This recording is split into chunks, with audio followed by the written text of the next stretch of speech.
Hey, what's up everyone? This is Kickstronomer. Right back at you with another performance review. This time, it is on the Puma Legacy 68.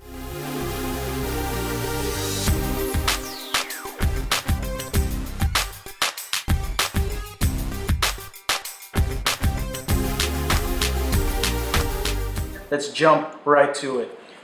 Bang! Starting off with a traction pattern, you have this smooth thunderbolt type of traction. Does it work? Definitely on clean courts. Dusty courts, it's a bit of a dust magnet.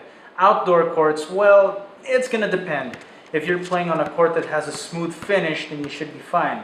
Asphalt courts, I would probably look for something else way below retail, unless you're okay with these getting roughed up. Moving along the cushion, you have this combination of ignite foam and energy beads. So on the side they call it hybrid foam, and it has adequate impact protection. It protects your joints from jolts, but the thing is, it's not mind-blowing. It's actually just right. I mean, if you're transitioning from other cushion setups like Adidas's Boost, or even just their Bounce, or Nike's Zoom, or even the React foam, then these might not quite fulfill that kind of standard for you, given that you would set them high coming from those cushion systems.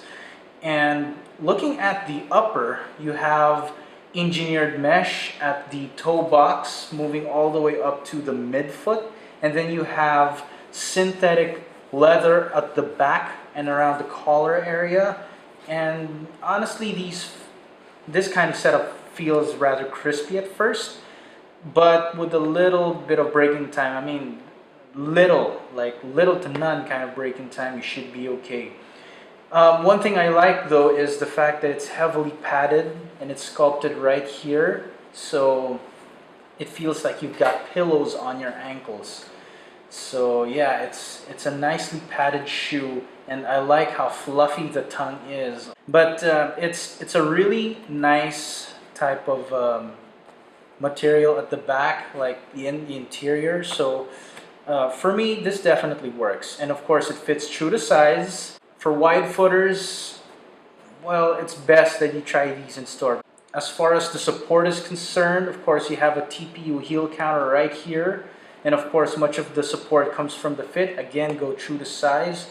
The materials themselves, though soft, are pretty supportive. So they give you the reinforcement in the areas that you need, like in these eyelets right here.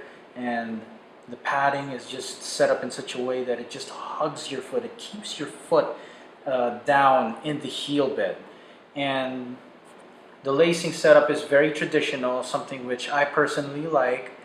And really, with a straightforward basketball shoe that just gets the job done, I mean, you can never go wrong.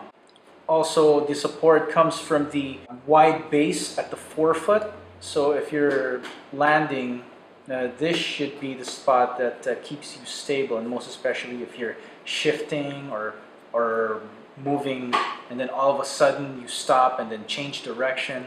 So this wide base helps out.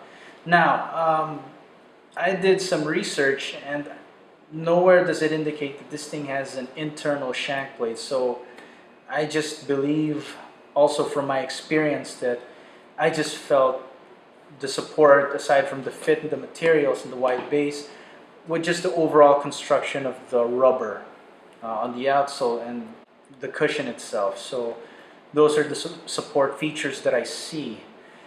And really, there's not a whole lot to the shoe. Overall, it's a very simple, straightforward shoe.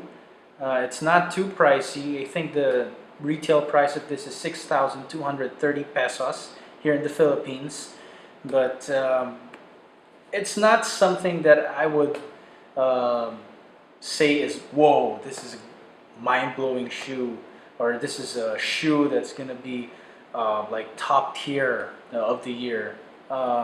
It's not a shoe that really wows me like that, but it's a shoe that definitely gets the job done. In the performance features of traction, cushion, fit and support, this shoe checks all cylinders, basically. So if you want something simple, if you want something No nonsense, no gimmicks, no fancy frills.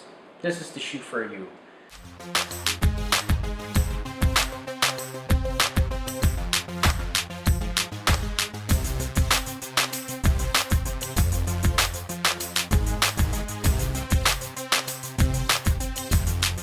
So that's the overall performance of the shoe. I hope the information given here is useful to you, whether in deciding if this shoe is for you or not. So until next time, guys, see you in the next video.